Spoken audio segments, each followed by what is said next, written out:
A couple of weeks ago, I was sent this gorgeous palette by ArtX, which is the Amazon distributor of Paul Rubens supplies, and I was so excited to get my hands on this palette because this guy right here is actually the glitter watercolor pans that Paul Rubens has, and I've actually been interested in trying them for quite some time.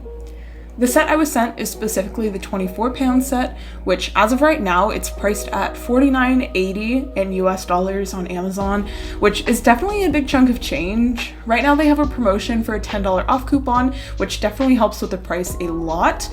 And I have seen in the past that they've also offered other discounts and sales on this palette, so that really helps bring the price down. But even so, at like $40, to me, it's still a lot of money to drop on a palette. So I was very interested to check this guy out and see if it's worth it, in my opinion, at the very least.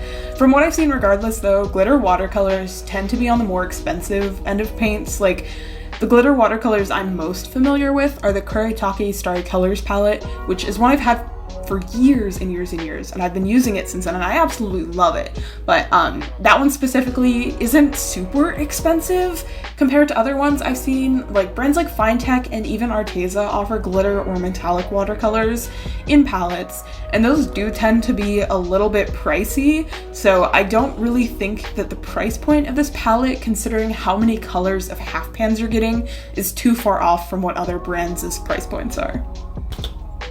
Like literally all of the other Paul Rubens products are, this palette is absolutely gorgeous. It has the same exact look of the other Paul Rubens palette I have, which is just their standard watercolors. It has the pink case, it comes in this very pretty pink box, it has a pink cloth inside, so it is definitely a luxurious experience whenever you're working with Paul Rubens products, because they put so much love and care and just like thought into the aesthetic of the product and the experience of working with the product. All of their art supplies are just absolutely gorgeous.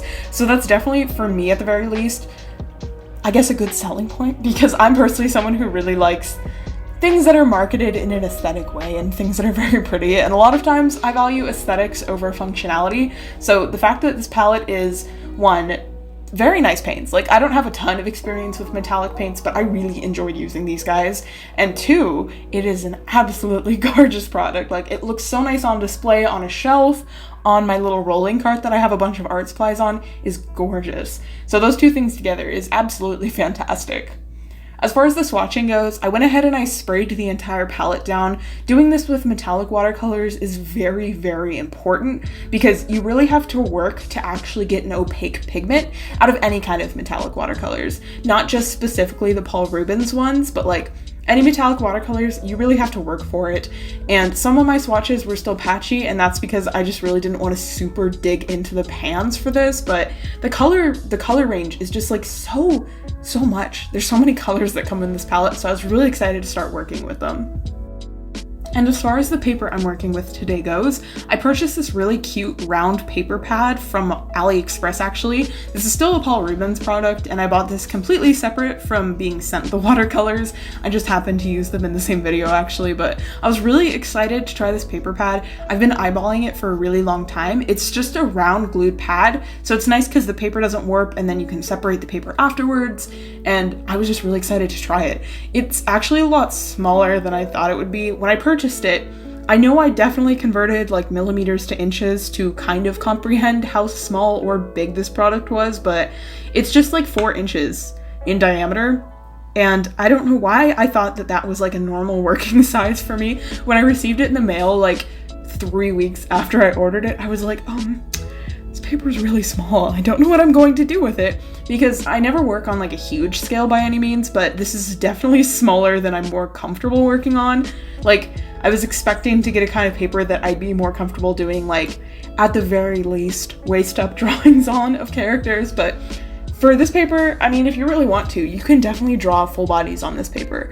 But I specifically decided to just do headshots of characters from Genshin Impact because I have been so deeply entranced by that game, and I've really wanted to start drawing more and more characters, and there's so many characters, and I know I've drawn Genshin stuff for like several recent videos, but here we go again, back on that train because I was so excited to draw Genshin characters, and I figured this would be a nice little way to try out the metallic watercolors because that way I could do kind of like a splash in the background, because metallic watercolors, in a way, they're kind of hard to show off for any kind of demonstration as far as like an entire palette goes, because I'm not gonna do like one illustration completely in metallic watercolors. I only want to use them for just kind of like an accent here and there. So I figured this would be a good way to demonstrate this palette because I can kind of do like multiple really small paintings and then show off the watercolors at the same time, so you guys can kind of get an idea of how they lay down and see different colors and all that fun stuff. As far as the Paul Rubens metallic watercolors go, I really enjoyed using them. I think they're beautiful colors. It comes with such a nice color selection. I know it's a lot more expensive buying the set with 24 pans. I'm like 90% sure they also have like a 12 pan set of the glitter watercolors, but the 24 set has such a nice range of colors. You have your standard metallics like gold, silver, bronze, all that, and then you have all the additional colors. You have very pretty blues, purples, greens, pinks, all that fun stuff, and I really like working with them. I don't have a huge range of experience working with other metallic or glitter watercolors. I have a Finetech palette that my friend Sheeny sent me, and then I also have the Kuretake Starry Colors set that I've had forever, but I think these compare super well with those. I had no problem working with them, and definitely once you soak the actual paint in water and really work into activating it, it lays down very opaque. It has such nice coverage, and especially like on this paper, they look absolutely gorgeous. I've only used the metallic paints on one other paper, and they also laid down really nicely. So I'm very happy with them. I'm very excited to use those in the future because I don't have a huge like color selection of metallic watercolors. Between the two other palettes that I already have, I pretty much just have a good selection of golds as well as a good selection of warm tones. So it's really nice to have such a nice selection of colors just within one palette. And I do completely understand why they use standard half pans for the Paul Rubens palette, because that's how their other palette is. But personally, I do really prefer the actual shape of the pan of both my Finetech and my Kuretake palettes that I have, because like I said, when it comes to working with metallic or glittery watercolors, you really have to dig into the pan. Like, you have to get it wet and you have to just keep rubbing your brush in there just to get it like an opaque coverage. If you're going with any kind of glittery overlay, you don't have to do this. And like I said, again, this has nothing to do with this palette specifically. This is just how all metallic or glittery watercolors work. But it being just a standard small half pan size, it doesn't give you a ton of room to like move your brush around in there. And that's something I really appreciate about both the Finetech watercolors and the Kuretake watercolors, is that the pans themselves are so wide. I don't know as far as like the quantity of paint compares, because both the Finetech and the Kuretake pans are also way thinner, but it's really nice having so much surface area to work with when you're actually trying to get an opaque coverage of glitter or metallic watercolors. It just makes it so much easier in my opinion, and you don't have to really like, I don't know, any way I word it, it kind of sounds lazy, but like, you don't have to work as hard or pay as much attention to actually swishing your brush around in there. It just makes it so much easier to get more paint and get everything going with the bigger pans. But that's pretty much the only thing that I dislike about this palette. I have no problems working with the paints or anything like that. They lay down super buttery and smooth, and they're so pretty. Like the color selection, I can just go on and on about the color selection because it's so pretty.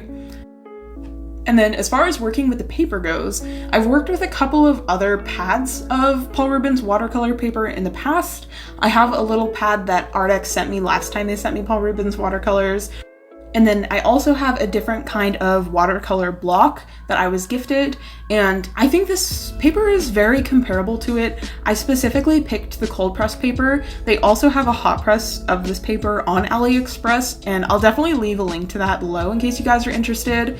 This specific size, I want to say, costed me about $8, and I think it comes with 20 sheets, and I absolutely loved working with this paper. It's such a nice texture, and it holds so much paint, and it like, it's so nice. I'm sure it exists out there, but I have yet to try any kind of 100% cotton watercolor paper that just absolutely disappoints me. I haven't tried too many brands. I've tried Bee Paper, Arteza, and then the several different kinds of Paul Rubens. I think that's it for 100% cotton paper, but I've absolutely loved working with all of them. They're all such nice papers. So I was fairly certain that I would like working with this paper. I was just a little bit thrown back by the fact that I actually ordered one that was so small because I just remember getting these in the mail and being, oh god, I made a mistake. Since then, after trying this paper, I have ordered a larger size and I'm very excited to get that in the mail because I loved working with this paper.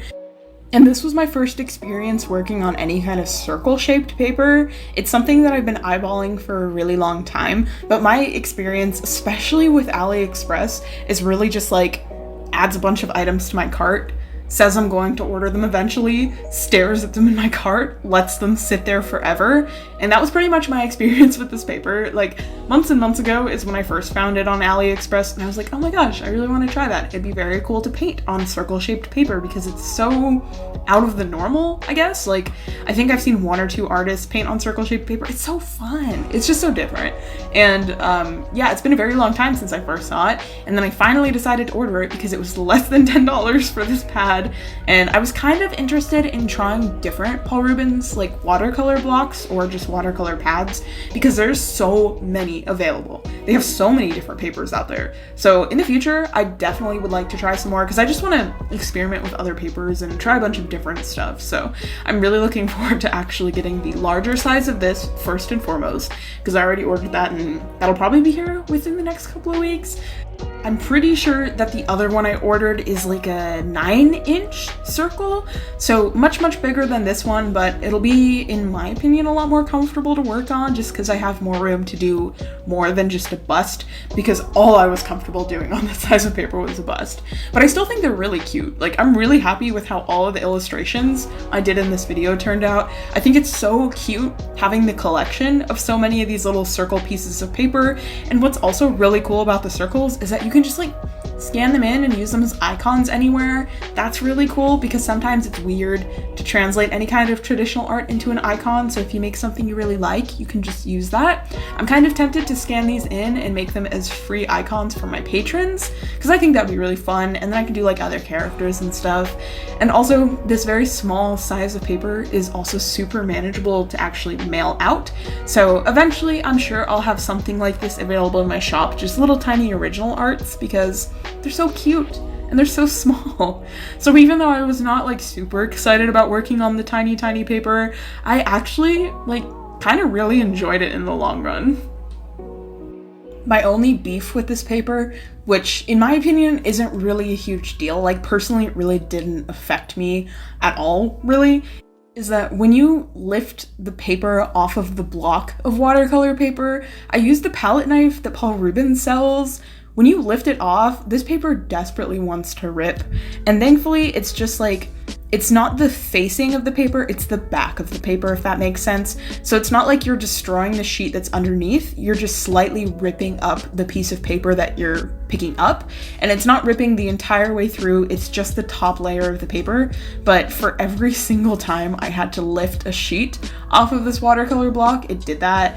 And like I said, it's really not a big deal. Like, it's just cosmetic to the back of the painting. So personally for me, that, like, I don't care. I don't care in the slightest. It was just so scary the first time because I thought I was destroying something, but the glue is just, it's a bit much. And I would like to say that it's user error or like the palette knife sucks, but at the same time, this is the specific like style of palette knife that Paul Rubens offers to separate paper that's in blocks. So I don't know. It just really did not like me, but it's okay. I don't mind at all. It's not the worst thing that could have happened, and I can very easily pick off the little paper bits. And with that, I finished these very cute 3 paintings, technically 4 in total because I did one off camera, but I'm really happy with how these guys turned out. And if you guys are interested, I'll leave a link in the description box below to both the Paul Rubens watercolor palette that was sent to me, as well as the paper that I purchased myself. Thank you guys so much for watching, and I will see you in the next one.